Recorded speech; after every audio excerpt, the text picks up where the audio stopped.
should all feel really comfortable about and be proud of. So I am especially proud tonight to be here.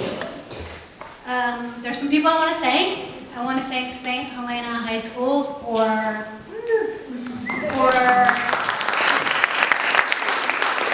hosting this event. This is a beautiful space. I've only been in it a couple times, but it's gorgeous.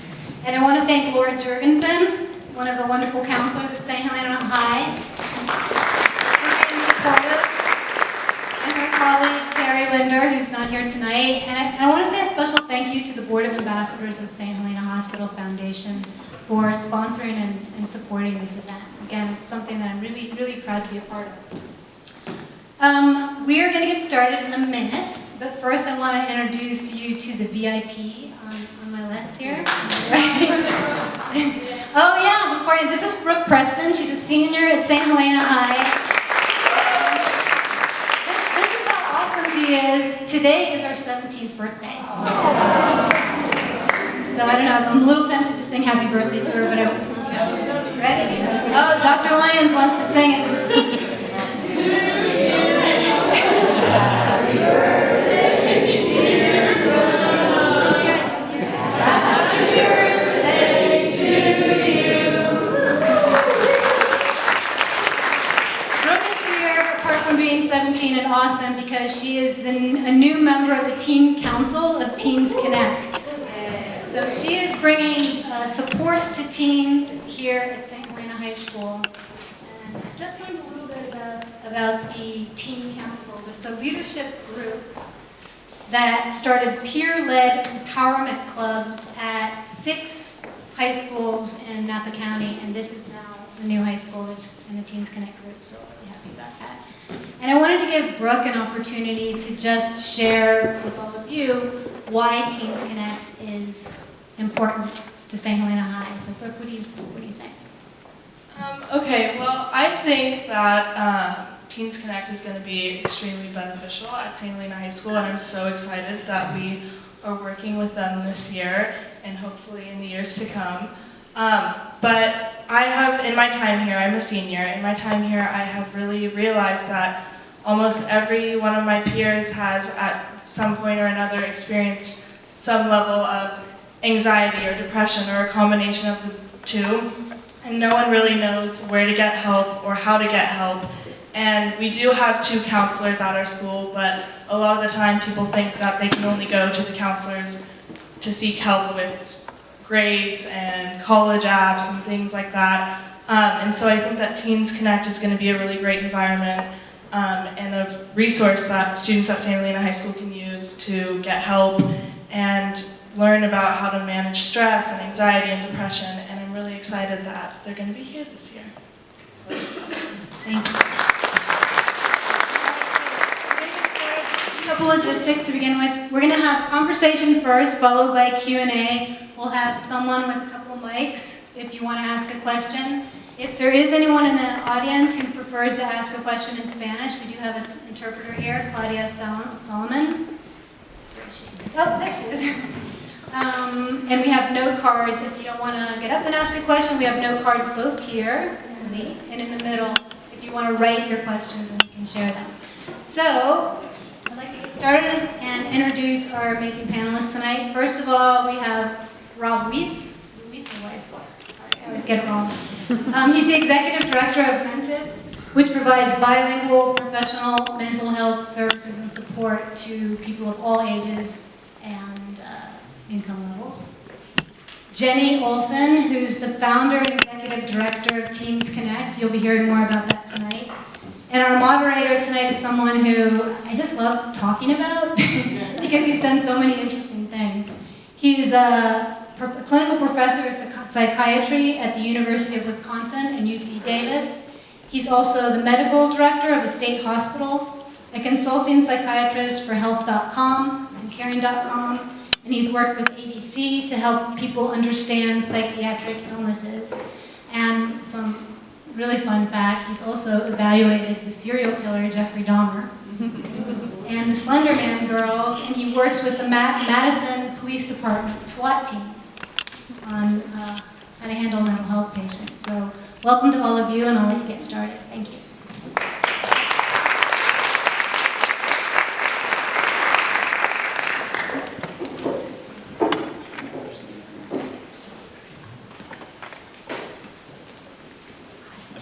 this on. Can you hear me okay in the back? So I'm going to take 15 or 20 minutes and talk a little bit about depression and anxiety in adolescence and how it manifests. Talk a little bit about some of the treatment that seems to be most effective, and then I'll pass the mic. So first, depression. Everybody knows what it's like to feel sad.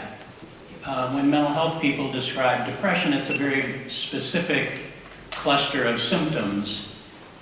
We all use a diagnostic manual called the DSM, the Diagnostic and Statistical Manual, which is now in its 5th generation. And the way depression is defined is that someone is either sad or loses the capacity for joy for at least a couple of weeks, often much longer. And then there's this whole cluster of other symptoms that are associated with depression. But they're interesting because they're two poles.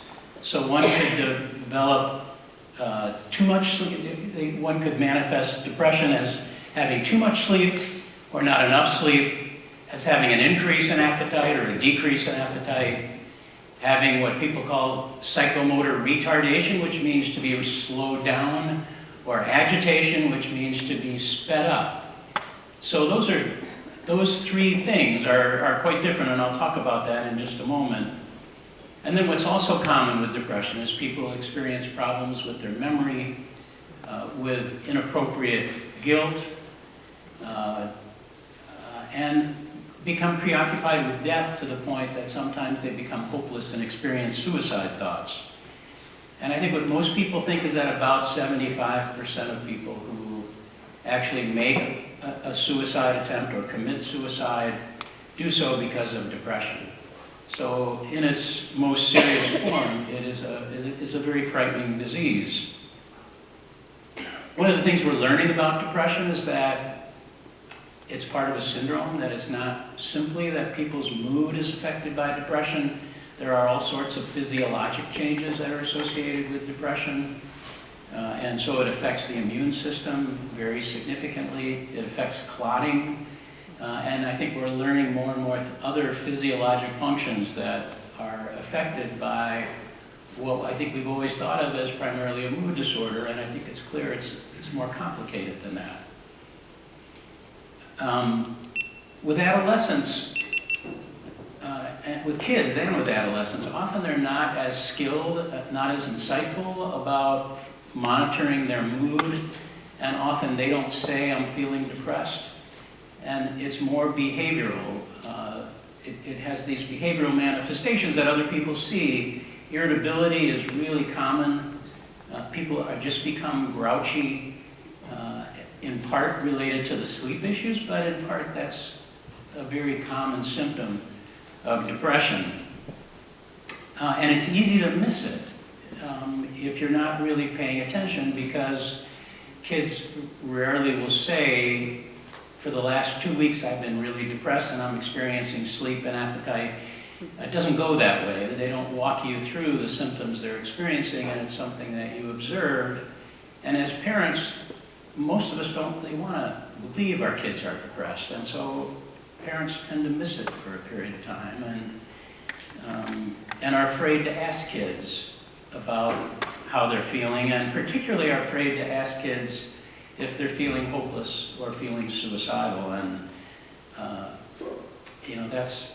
that's a really critical thing to become comfortable with, to ask kids if you see that they're becoming depressed, if you see that they're not themselves, that they're starting to experience some of these symptoms, to be very open and forthright about your fears and to try to understand what they're experiencing. Now, interestingly, with adolescents, would you think the suicide rate would be higher amongst girls or boys? Boys. So it's boys, quite dramatically. Boys commit suicide 3 to 4 times in adolescence, the rate of girls.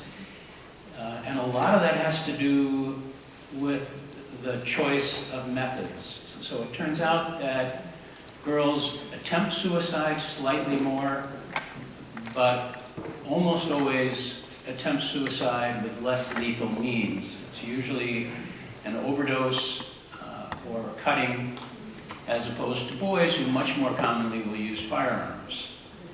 And when you use a firearm, obviously, that's much more lethal. There's been a debate about whether the method somebody chooses to try to commit suicide is in any way associated with the intent.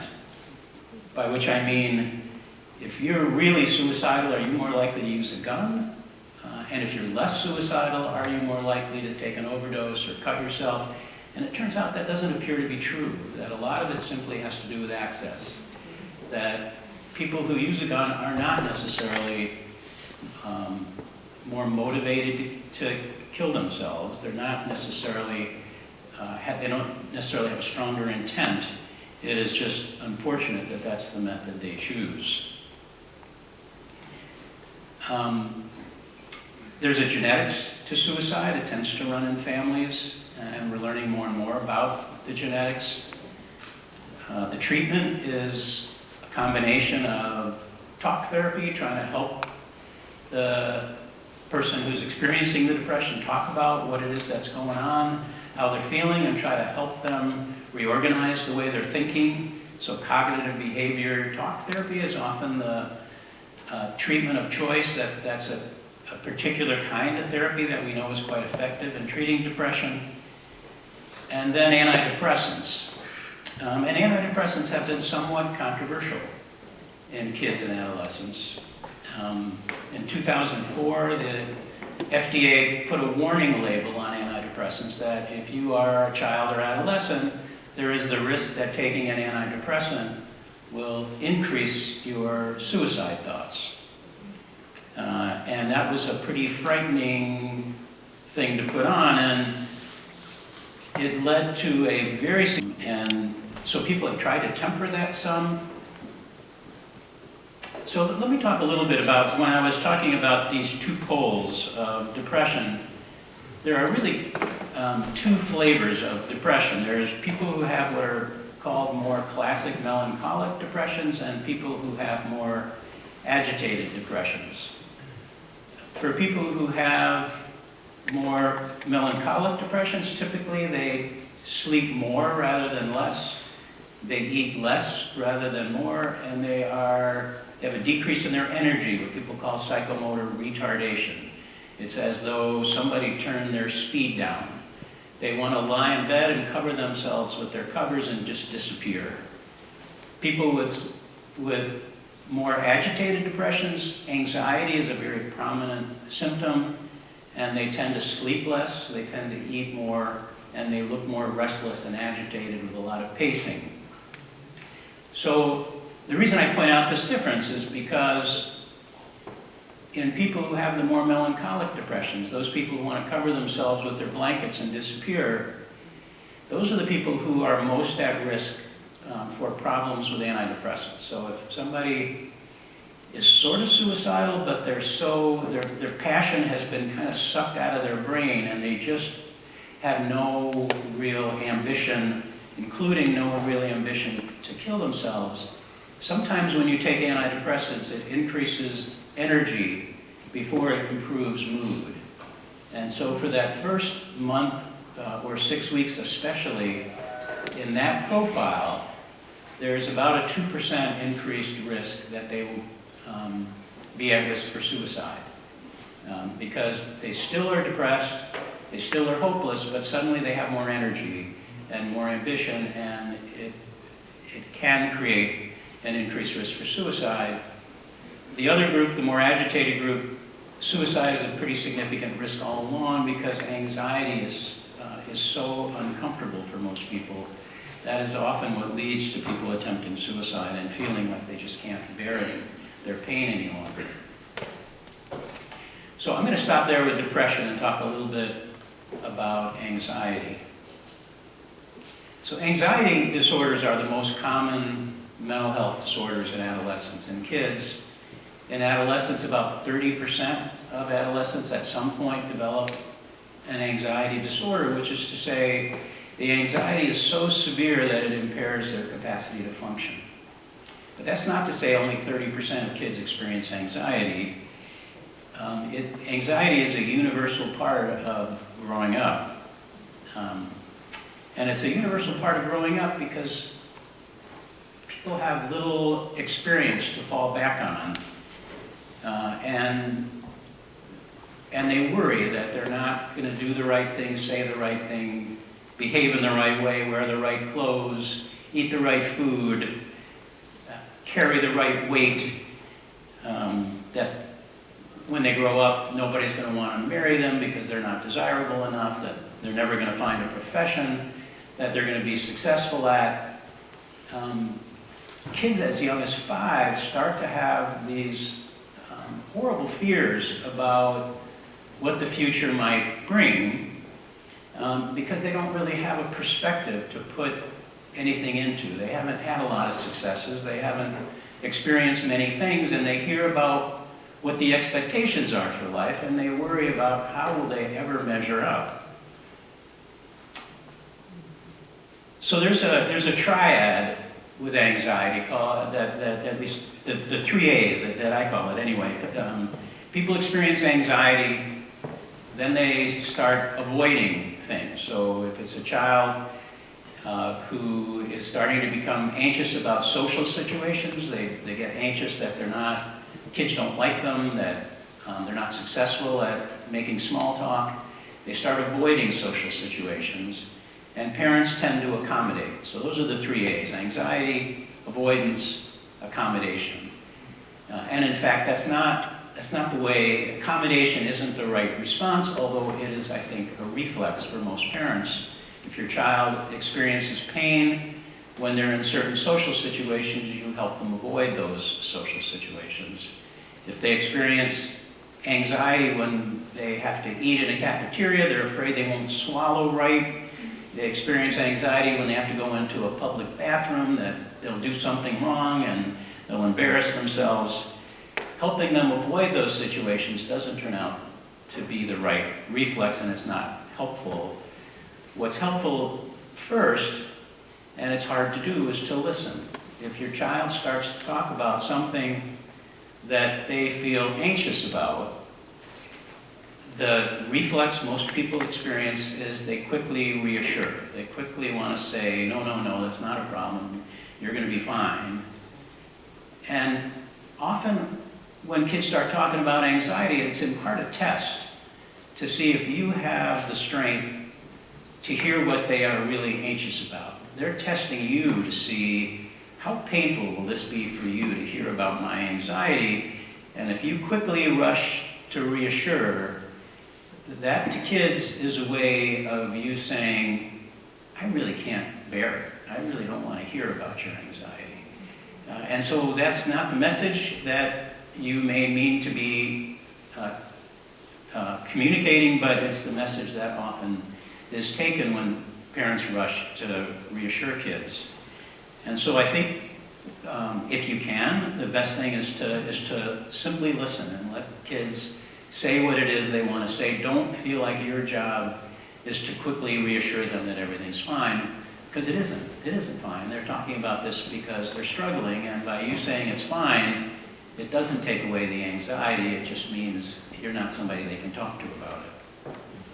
And I think we all struggle with wanting to reassure our kids, but it's a tricky business to walk this tightrope of being supportive, but not cutting off their ability to communicate about what it is they're experiencing, the pain that they're experiencing.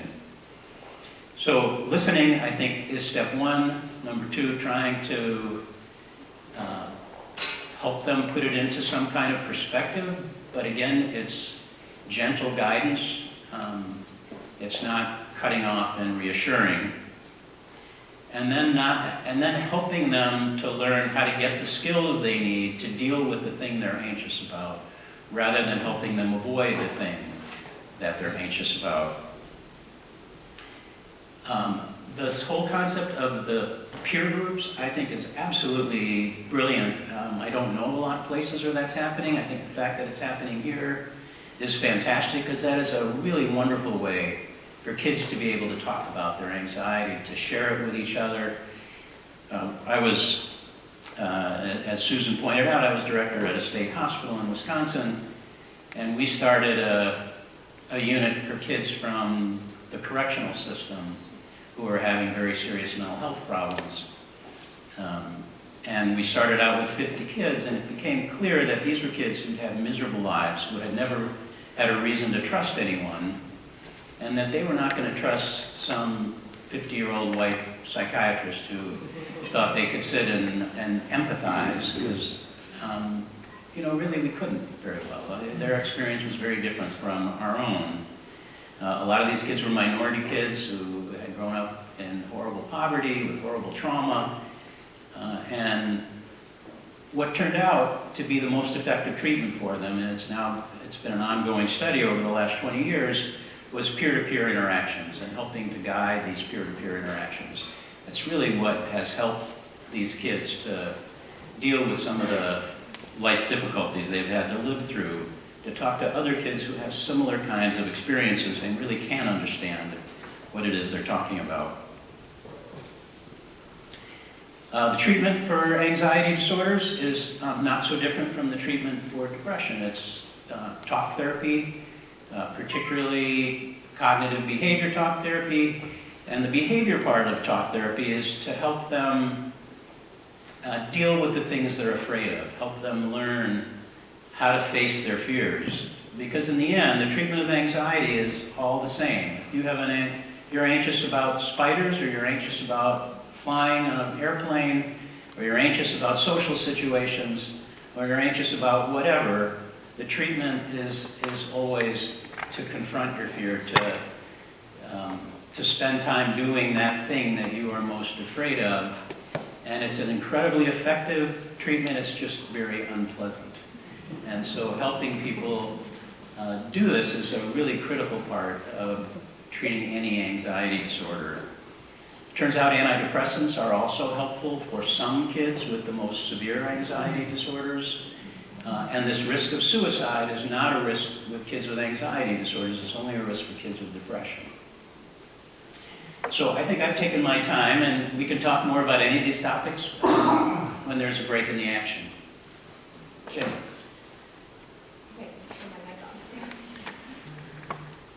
Okay, is that good? Can you guys hear me? Okay, thanks so much, Dr. Robbins.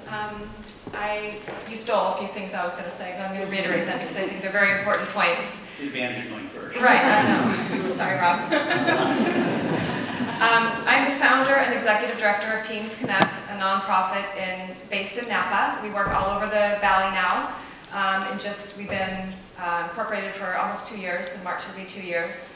And I actually was a graphic designer for 20 years. I had my own business. I have 2 boys that I successfully raised into adults, so I could let out a little sigh of relief. I don't know if that qualifies me to be up here or not, but I started when my son was in middle school. My youngest son was in middle school. I started involving he and his friends in volunteer opportunities around Napa, which turned into volunteer opportunities abroad. I started taking teens on service trips to developing countries.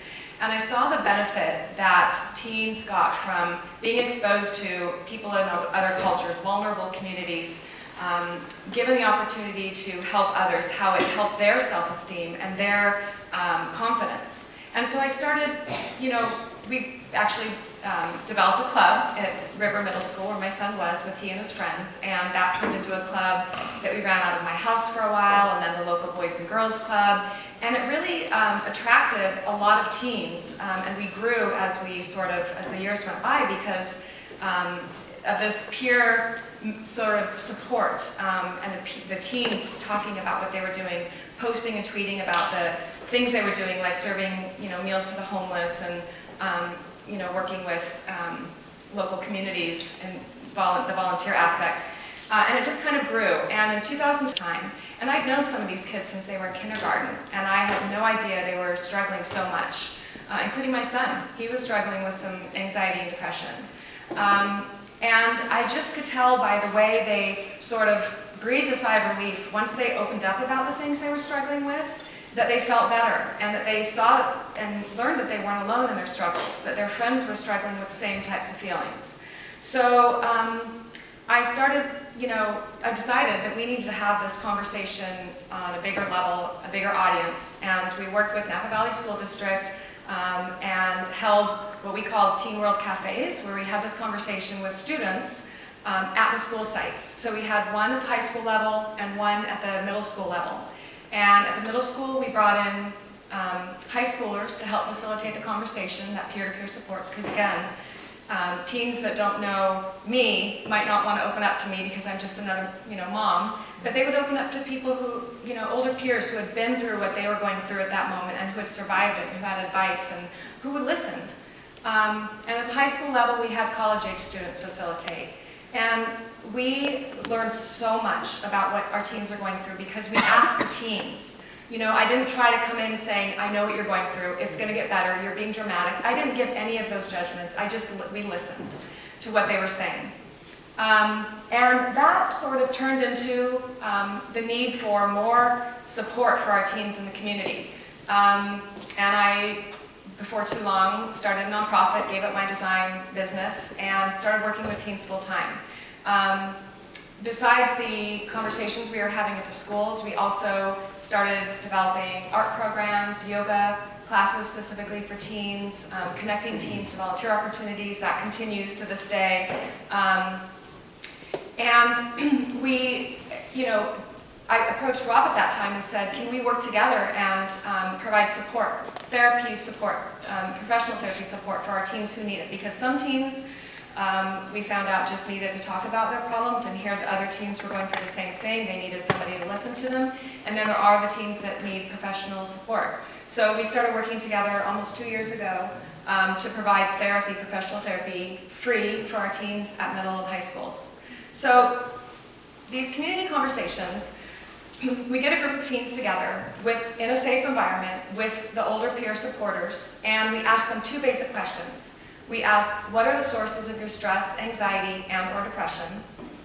And what do you need from the adults in your life to feel more supported? And when we ask the question about what their sources of stress are, we're hearing, these are some of the common themes I'm hearing, over and over, that teens are struggling with the pressure to succeed in every aspect of their life. They're doing anything they can to get into the best college. They're taking all the hard classes, all the AP courses. They're packing their extra time with sports and volunteering and extra activities that will look good on their college resumes. They're struggling with constant comparison and competition among each other, among their peers, and they are feeling the need to be perfect at everything, and therefore they're not, what's the definition of perfectionism? Part of it is that you never are good enough, right? And so our teens are feeling like they're not good enough at anything because they can do better, or somebody's doing better. They see somebody doing better. And so they're just crumbling under this tremendous pressure.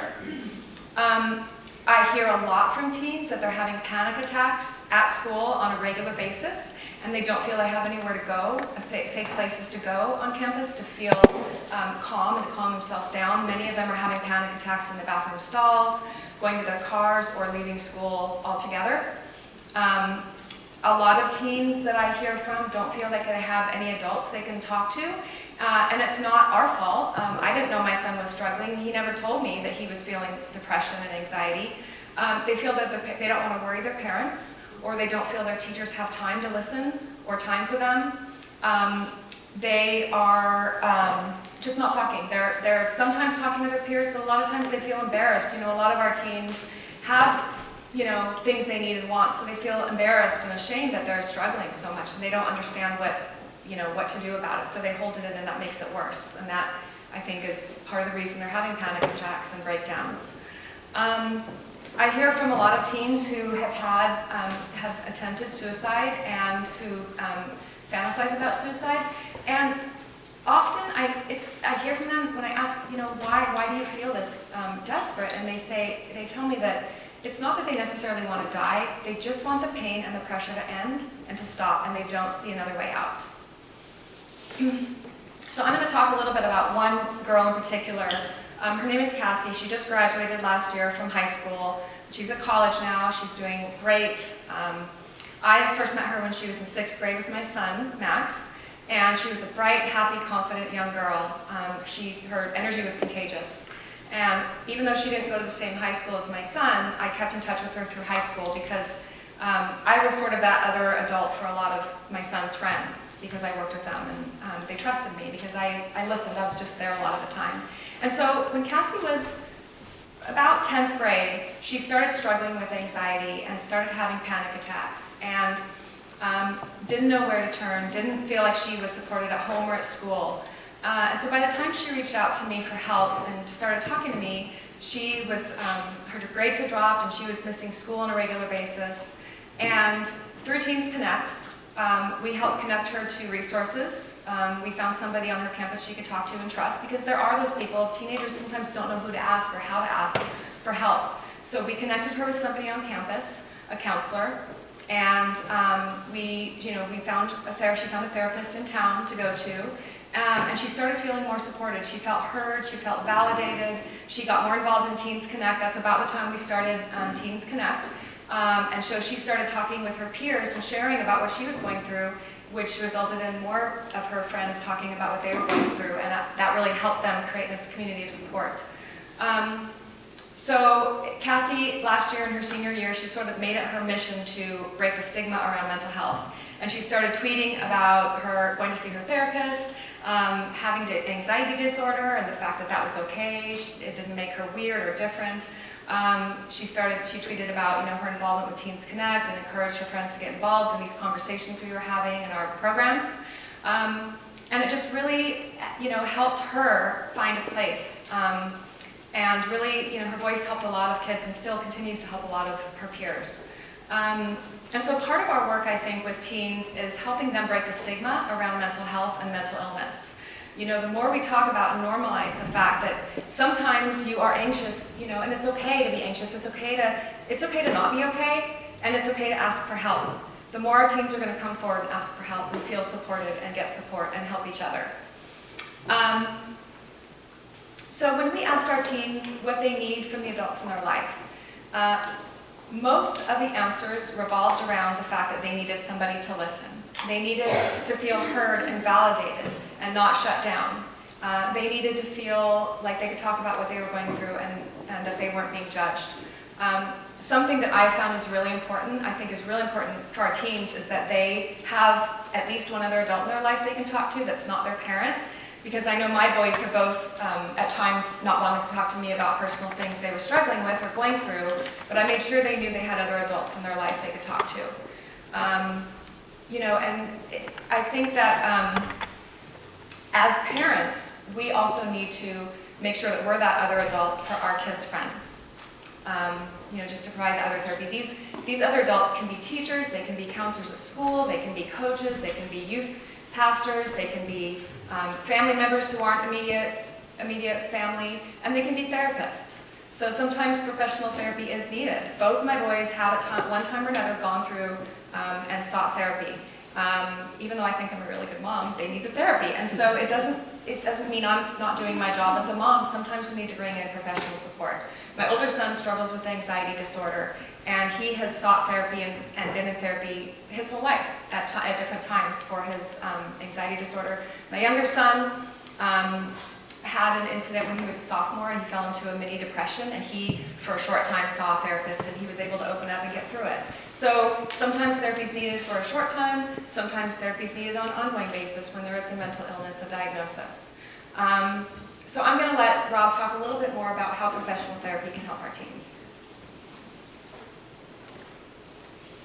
Good evening, everybody. Can you hear me? Good. Happy to see so many of you turning up tonight. So I'm going to pick up on a few themes that Ken and Jenny have already articulated, and that is kind of the task of going third. So there'll be a little bit of repetition, but I'm going to try and expand upon what they've already covered. And I'm going to talk to you about what Mentis does as well. But let me start here. We have some really good data. There is a survey that's done every year called the California Healthy Kids Survey. And this survey is done across the state, okay, and it's broken down by district. So we get good information for what some of these issues look like in terms of hard data right here in our own backyard. And if I said to all of you, take a guess, how many kids, high school kids, locally here, Up Valley, Calistoga, and St. Helena, had experienced significant depression, what do you think you might the number might come to your head. 5, 10, 15, you don't have to blurt it out, but think for a moment. What do you, how high do you think that number will be? Percent. Okay. Okay. 20. So that's a wide range of guesses, and I will tell you this.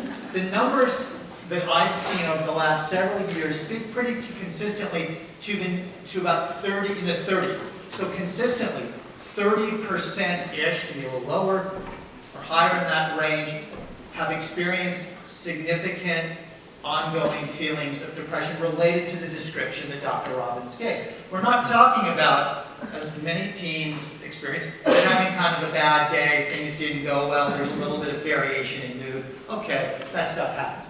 The survey, I think, by and large, tries to ferret that out. So you're talking about consistently, let's call it 1 in 3, pretty significant level of depression.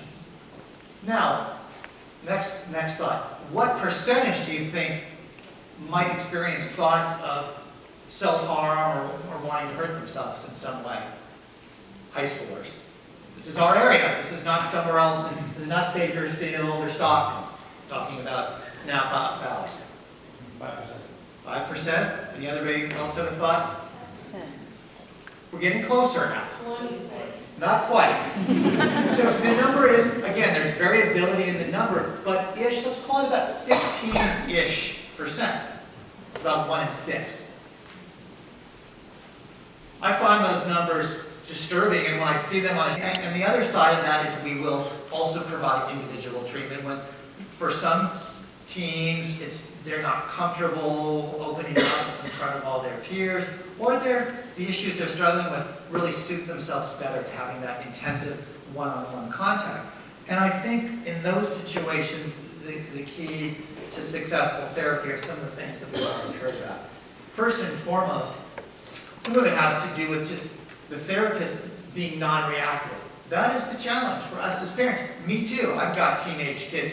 Is how do we listen to this stuff? We want the best for them and kind of be able to absorb it, kind of listen to it, be supportive, and kind of think about how to proceed without being reactive. Well, that's one of the values of our therapists. We really are quite good at that. And then I think I'm often surprised, as a parent, sometimes your teens, they don't want to talk so much to you, but I'm constantly impressed by when they go to therapy. This is all voluntary, so nobody has to go. When they go to the therapy, they feel like it's a safe space, and the therapist really is going to kind of listen to them. They're not there to fix things, tell them what to do, but just kind of listen and figure out what's the pathway forward to get some help and support. Constantly I hear from my staff, kids will open up, they'll talk pretty readily, and if anything, I find that sometimes the challenge is we've done a lot of good work, we've made progress, they want to keep going because they like the support, it feels good, it's helpful, and we just don't have the capacity that we have to say, okay, you've learned, you've got some tools now, you've got some coping skills, let's go out and put them into practice, we need to make space for somebody else. So I think that also speaks to the fact that we do get results. I mean, this when you have the right formula, support, you've got good staff, you've got good stool support, I think the results are really pretty good. Consistently around anxiety and depression, we measure the symptomology at the beginning of the treatment, and we measure it again at the end. We have objective, we have valid and reliable tools that we use that have been vetted. And consistently on those tools, I would say the data indicates about 75 to 80% of the teens show a reduction in symptoms.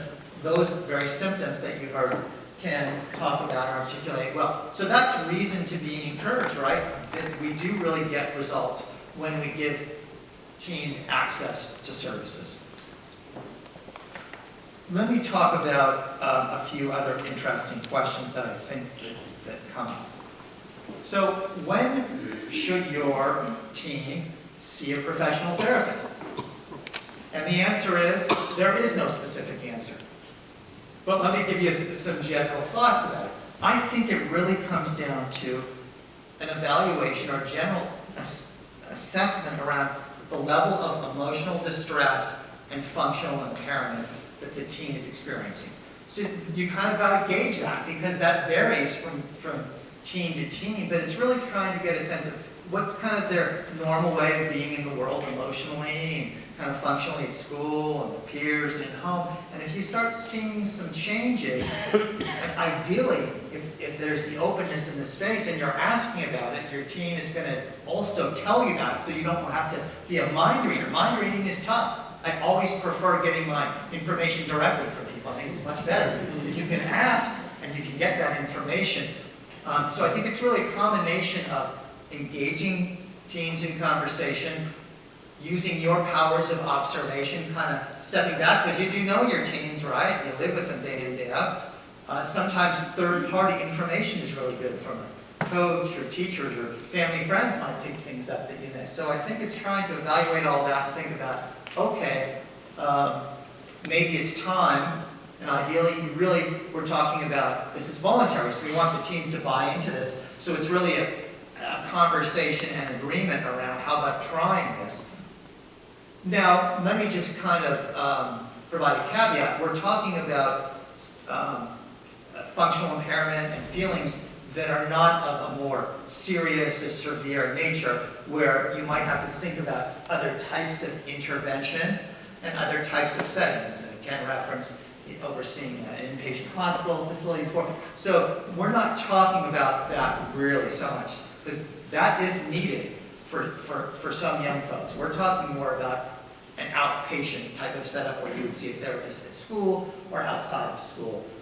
So there's many options, and as I talked about, the great thing about the programming that we're providing here in St. Helena is that, and Calistoga, any teen, and really any kid by extension, that wants the help can get it. It doesn't matter what their insurance is, it doesn't matter what their income is, they have an option to do group, and they have an option to do individual.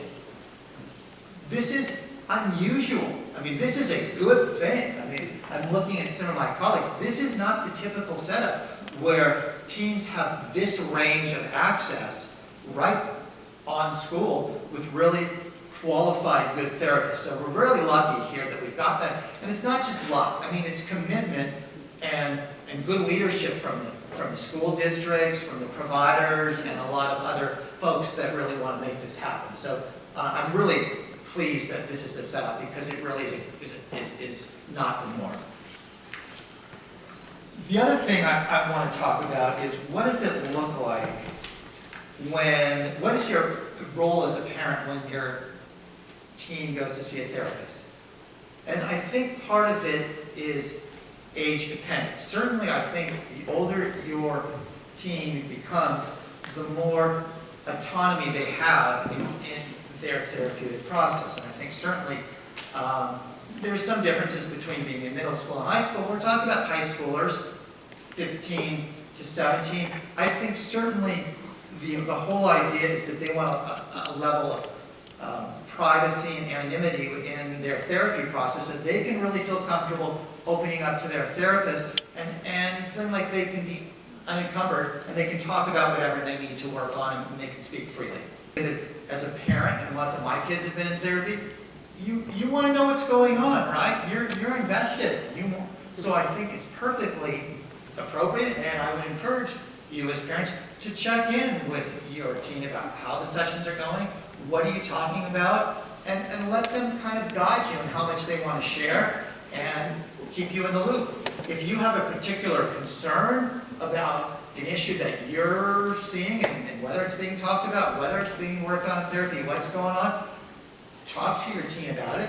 And then if you feel like you want to talk to the therapist directly, I think that's perfectly appropriate too. What I would do is say to your teen, I'd like to have a conversation, I'd like to touch base with your therapist, so I'd like to kind of get their view of what's going on. And depending on how the therapist works, maybe they invite you into a session and you have a partial session, and the parent and the teen and the therapist are all talking together. Or maybe it makes sense for the parent and the therapist to talk separately. These are things you work out with your teen and with the therapist, because therapists have a different approach. But again, I think it's really important as a parent, you want to allow the process to unfold, want to give space for your teen, unless, of course, we're talking about issues that become more serious in terms of health and safety. then the level of intervention on the parent part certainly goes up, okay? And you need to be more involved if the level of health and safety and severity rises, okay? And again, that's just kind of a conversation with your team and with the therapist. One other thing, a couple of things I want to talk about, and then we'll open this up for questions. Jenny referred to it, stigma. And I think the way I view this is, if your teen has a health problem, if they had, certainly there was a concern that they might be becoming diabetic, or there was some sort of health condition they had, you wouldn't really hesitate to take them to see a medical doctor, would you? You would just do it. It would be acceptable. There would be no doubt about it. It really should be no different with accessing mental health care. If we're thinking about human beings holistically, the body, the mind, it's no different. So that's the way I try to look at this in terms of stigma, is that oftentimes there is kind of the primacy around physical health, and we kind of lose the holistic vision, and in my mind, it should be equal, because they really are. And the funny thing is, we all have to remind ourselves about that. I mean, when my oldest son, he started to see a therapist, I was really encouraged. I wanted him to go, but then I hesitated in revealing that to some friends or referencing them, and I had to kind of remind myself, and I watched my own reaction, thinking I had this natural pull to want to kind of keep it quiet, and I had to kind of remind myself of this very message. So I really understand that as a parent. And I think the other thing that Ken hit upon that's really important, sometimes there's a hesitancy to think that, or tendency to think that somehow we're responsible for the problem, that somehow it's our fault, and that if a child or teen needs to see a therapist or seek professional support, that somehow that reflects poorly on us as parents and who we are. And that's really not the case. No matter how good of a parent we are, that's really not the case. Sometimes it's needed and it's beneficial regardless of how effective we are as parents. Okay, I don't want to go on too long because you've been listening for a while now, and I think it's important. The whole intent of this evening was also to have a dialogue and conversation and open it up for questions.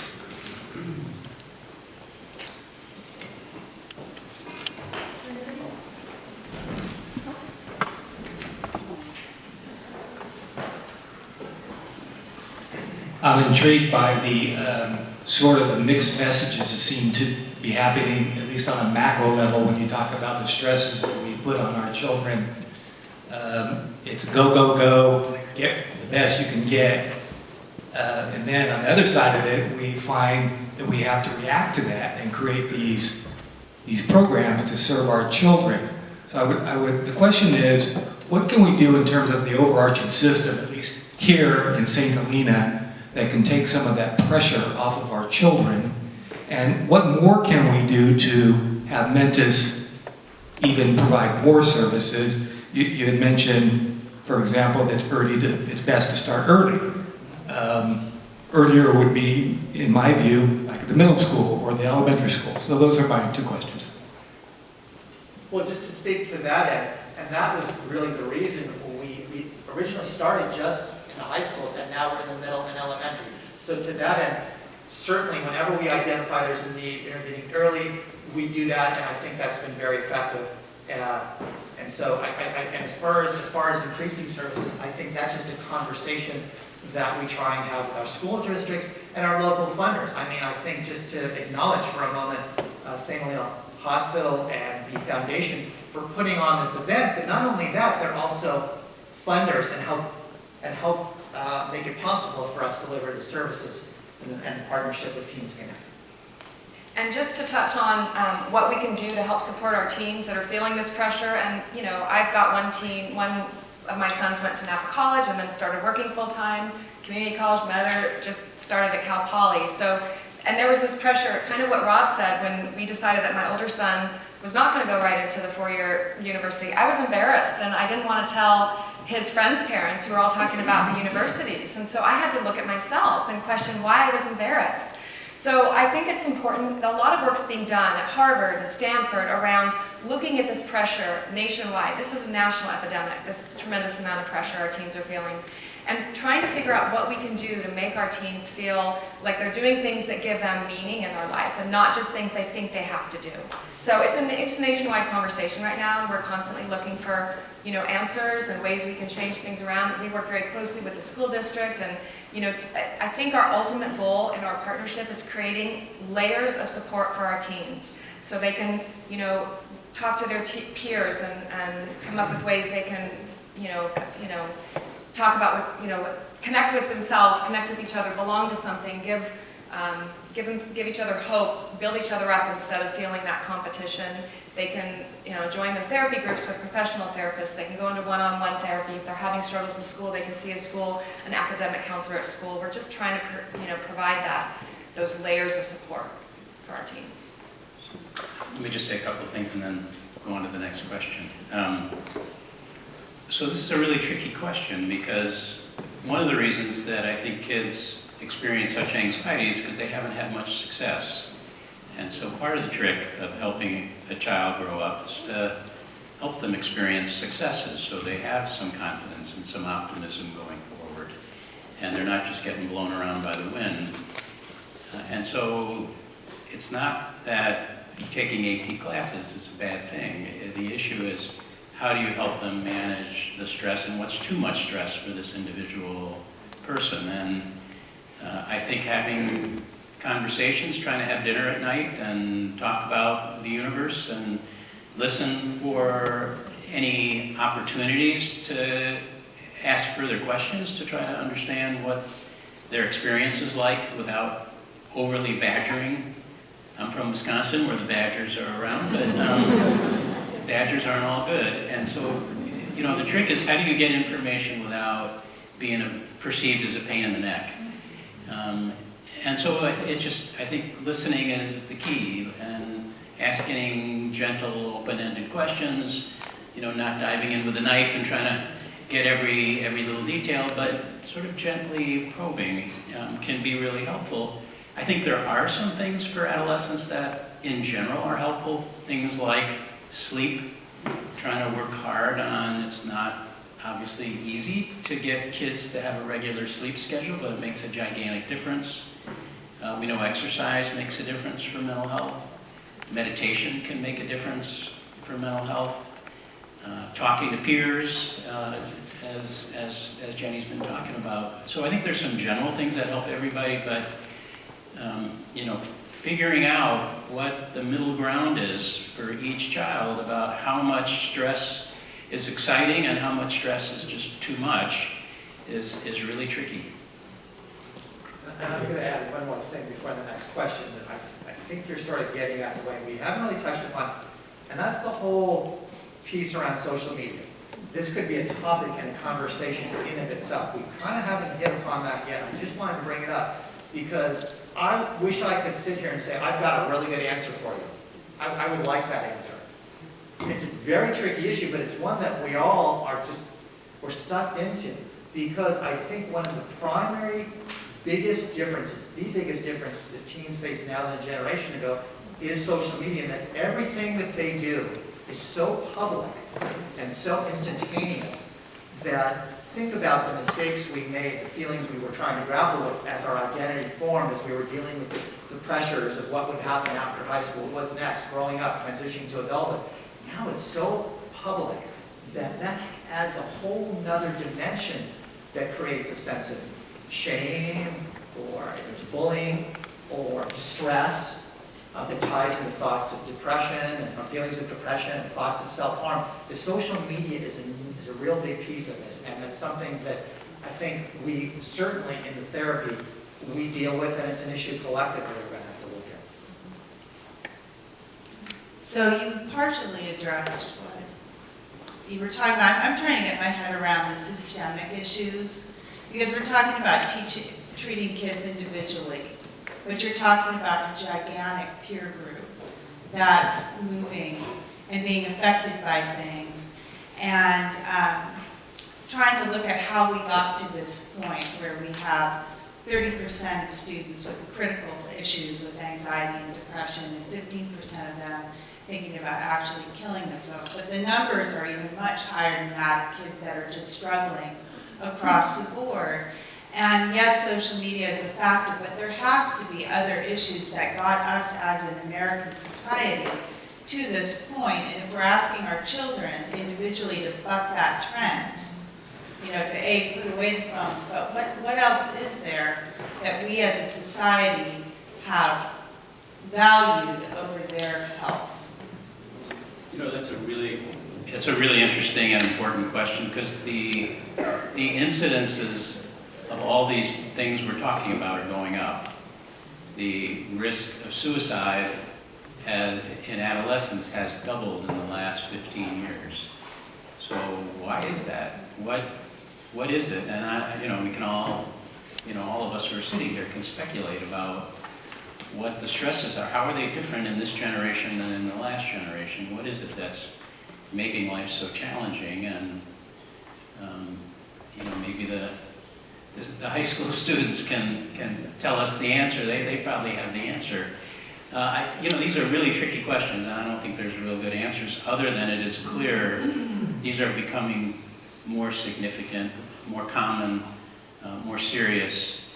People are becoming iller. Drug use, opiate use is exploding. Why?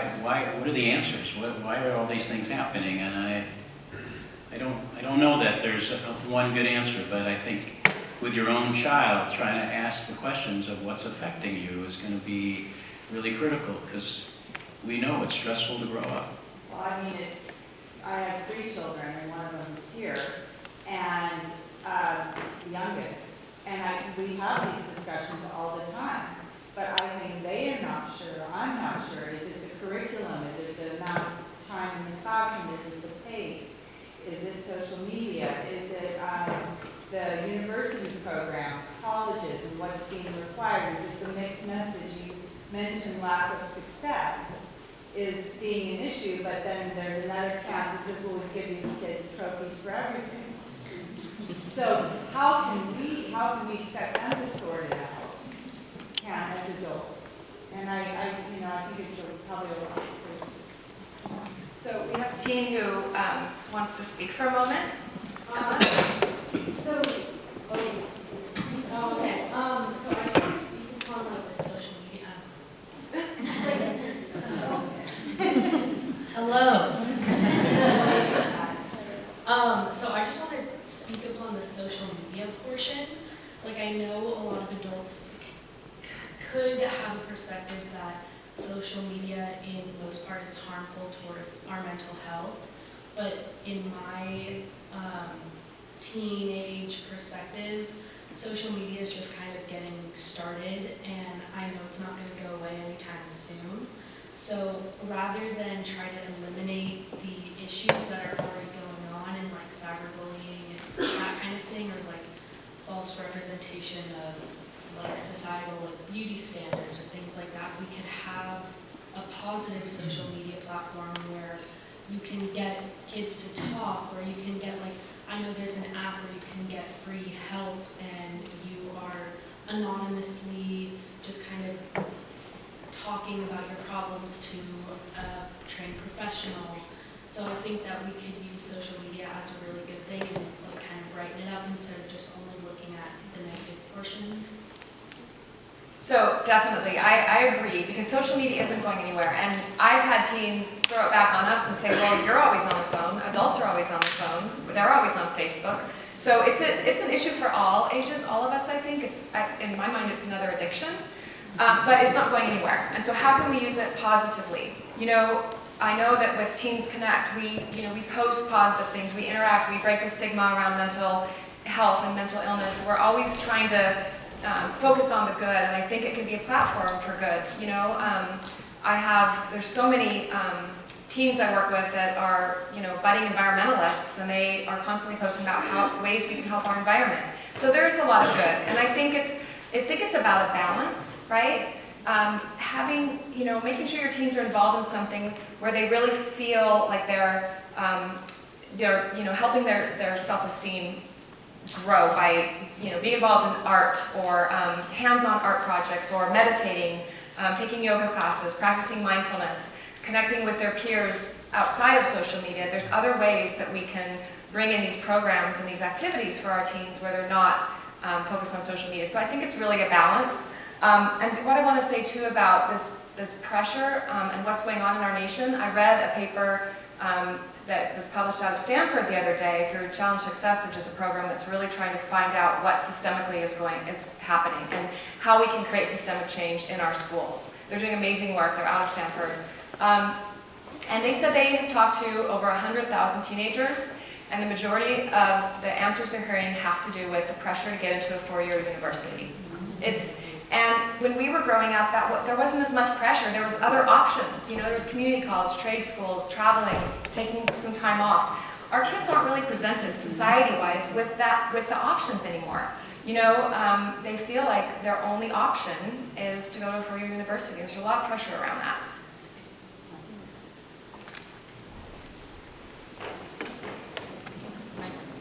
Ask you if you've got, either you want to speak to her question some more on the root causes? Yeah, I'll say one more thing about that. If you want to broaden out the conversation, one of the advantages now, I think the data and the research is getting better, particularly in an area called adverse childhood experiences. Because we know about adverse childhood experience, really we're talking about trauma, abuse, it's within the family system, homelessness, mental illness, incarceration, these sort of things, death, that cause real disruption and impact health and mental health over the course of a lifetime. And there's real good information to look at ACEs and a correlation between the number of ACEs a person experiences and the impact on health and mental health. And certainly some of the larger community factors that play into this income, that's a big piece as well, access to health care. I mean, there's other factors that also kind of as you broaden out from the individual family system. So I think if you start looking at all this, there is a picture that emerges that gives some indication as to why you see these high numbers which manifest in health and mental health problems and disturbances.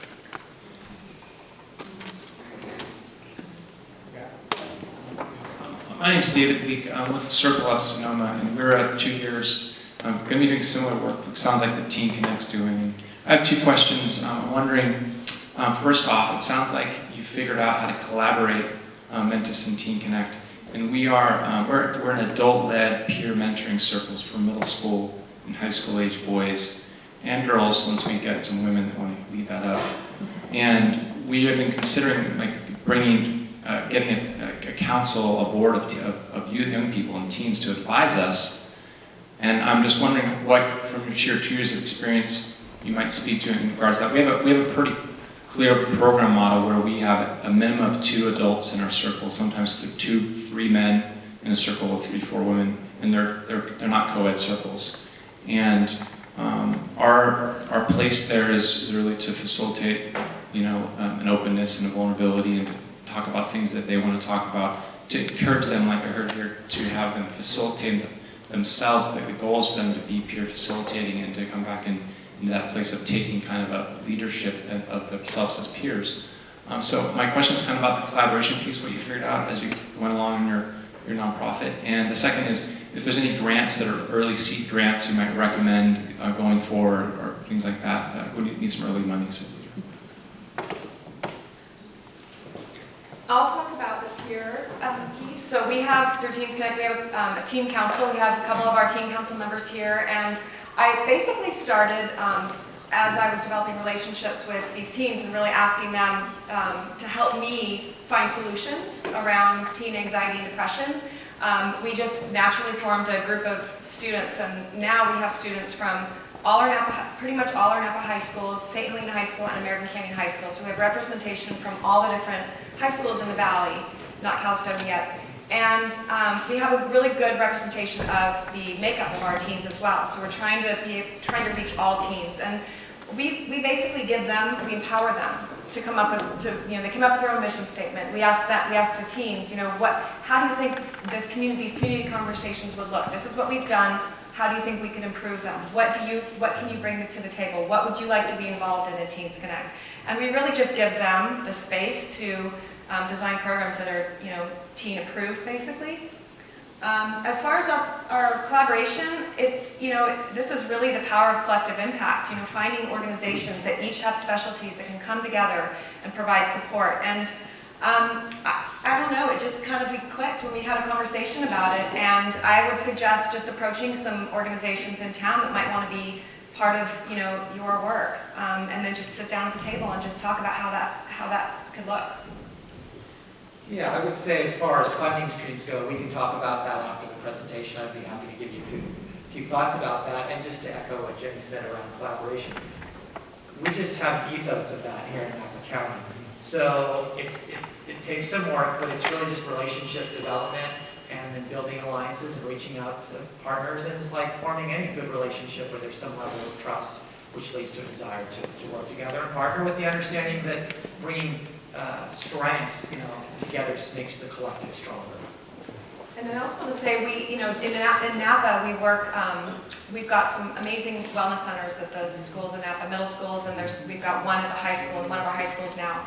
And the wellness centers house, social workers, counselors, nurse, so we work closely with them as well. So it's really this collaboration of the school districts, and in St. Helena, we're building a similar type of relationship.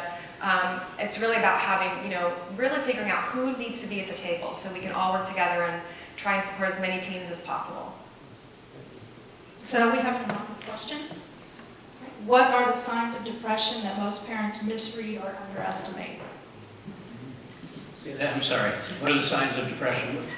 Could you What are the stand up? signs? I'm looking for who's... Oh, That's me. oh, there you are. Okay. What are the signs of depression that most parents misread or underestimate? I'm not sure. That's a good question. I think,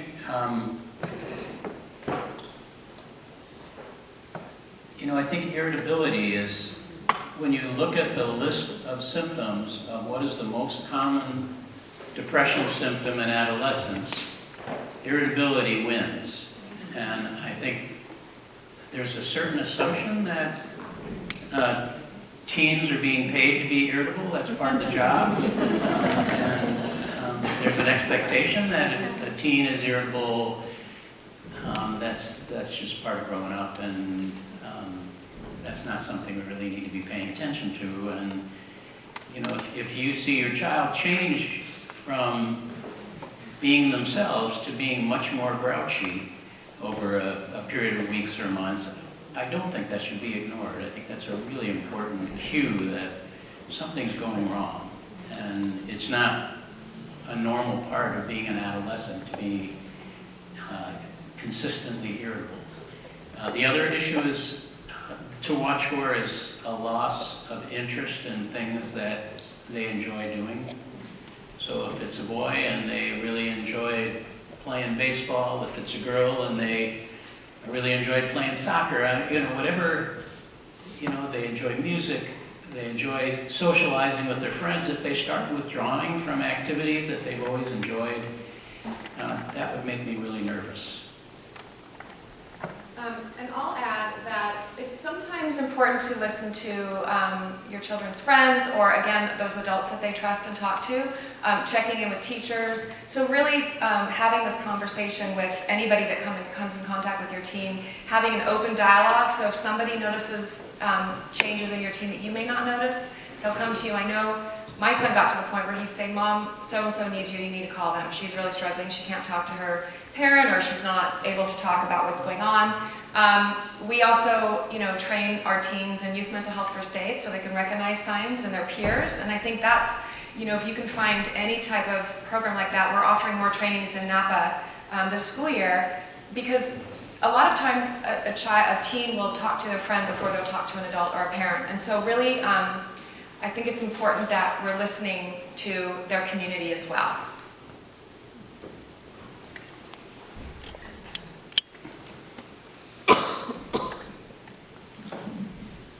So just a question on generalizations. So what truth is there to the fact of a teen who is saying they're having thoughts of suicide versus I want to commit suicide? Is there a significant difference in that message?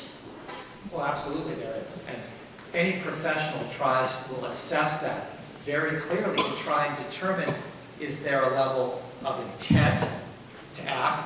Does the teen have the means to act? And is there any sort of plan to act?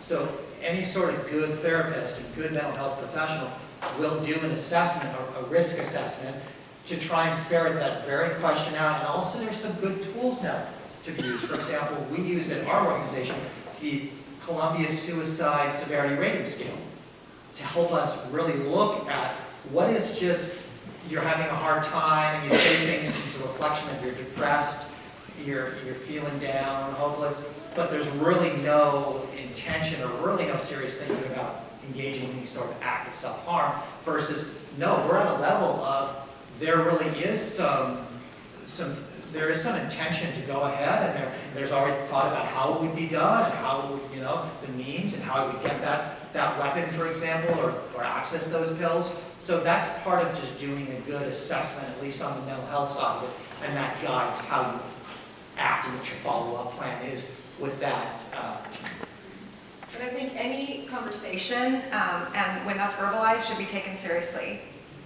And then, find professional help to find out what's going on. So I see a couple of things. One is, if you're asking yourself that question, you probably want your child to be seen by a professional person, but I think a lot of parents are nervous about having that kind of discussion with their kids to do their own sort of risk assessment. They're afraid they'll put ideas in their kids' mind that this will make things worse, and there is nothing to support that. In fact, the more connections they have, the more capacity people who are feeling suicidal have to talk about what they're experiencing, the less likely that they're actually going to follow through. So I think asking some basic questions yourself is a very reasonable thing to do. Tell me about how you're feeling. Are you feeling hopeless? Do you think about this all the time? Is it affecting how you spend your time during the day? Do you find yourself wishing you were dead? Do you actually think about how you would kill yourself? How close have you come? Those are not unreasonable questions, and I think they serve two purposes. One is to help you assess how your child is doing. The second is to give your child a chance to share with someone what it is they're experiencing and let them know that how much you care. And all of those are to the good. All of those decrease the risk that they're actually going to do anything. And as Emma mentioned, there are also some great texting apps. There's a crisis text line, and there's a suicide hotline, and there's trained professionals available 24 hours a day, 7 days a week. Those numbers, every teenager in person should have those numbers accessible. We have cards out on the table with those numbers on them. A lot of my teens, if they're feeling like in the middle of the night, they may not be able to sleep because they're feeling panicky, they'll use the crisis text line, and they'll help them either point them to support if they need it, or just get through the moment. And on our website, I think Jenny's, there's all sorts of information, resources. Here locally, if you're grappling with that sort of question and you need to reach out and get some professional help and assistance, where to go, what number to call, that's readily available.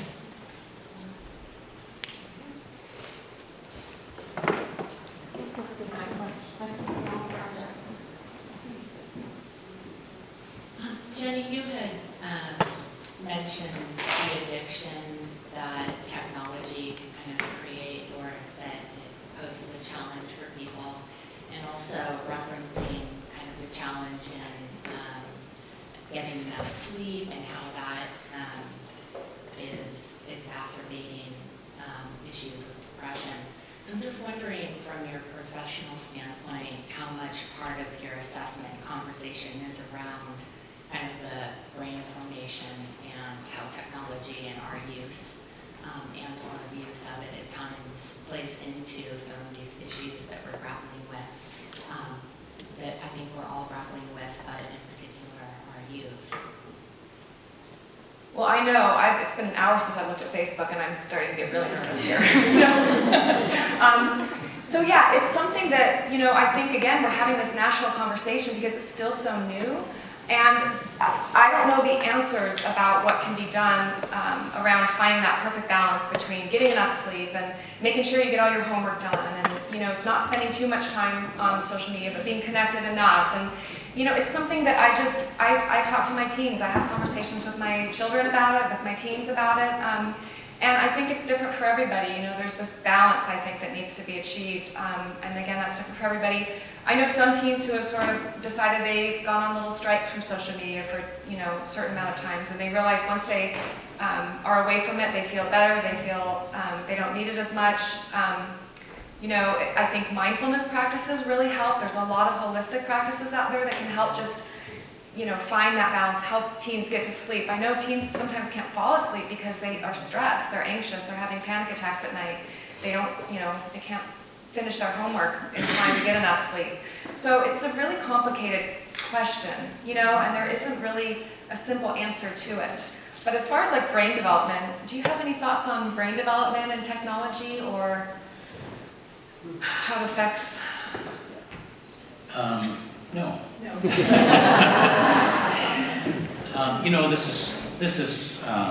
There are so many studies going on right now looking at these issues that we're talking about and trying to get a better understanding of what's enough, what's too much, what's actually helpful in terms of connecting kids to each other, and what is actually stressful. And I don't, so much of this is individual. I think it's really hard to have too many generalizations. How are we doing on time, Susan? We can do one more question. Who's going in the back?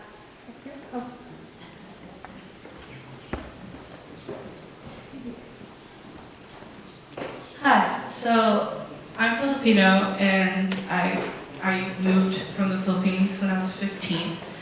And coming from a culture where mental health is still kind of taboo, and whenever we talk about mental health, it's straight up to, oh, maybe you're crazy. You can't, like, being anxious is like being overreacting. So how do you think can we reach out to teens from cultures like mine that may be still in denial about their mental health or completely unaware about it, since going home it's kind of like, it's not really a thing? So I have to say we're working in American Canyon right now, where there's a really big population of Filipino students and families, and my answer is the change is going to happen with our youth, with you guys. So we have a group starting in American Canyon, a club, and it's probably 80% Filipino, and it's a club based out of San Francisco called Bring Change to Mind. It's an organization that helps start clubs on high school campuses, and we've got them on several of the campuses in Napa as well. And these students are sitting at the table, and they're wanting to start a club, and they're wanting to break, the whole point of the club is to break the stigma surrounding mental illness and mental health. So they're going to start talking, they're going to start having activities with their peers, they're going to start the conversation, and hopefully that seeps into, having conversations with their parents and the adult community. Thanks for that question. We're going to close up right now, but they have agreed to stay after if you have any other questions. So I'm Marcy, I'm with St. Helena Hospital Foundation. Thank you to our speakers, and thank you all for coming.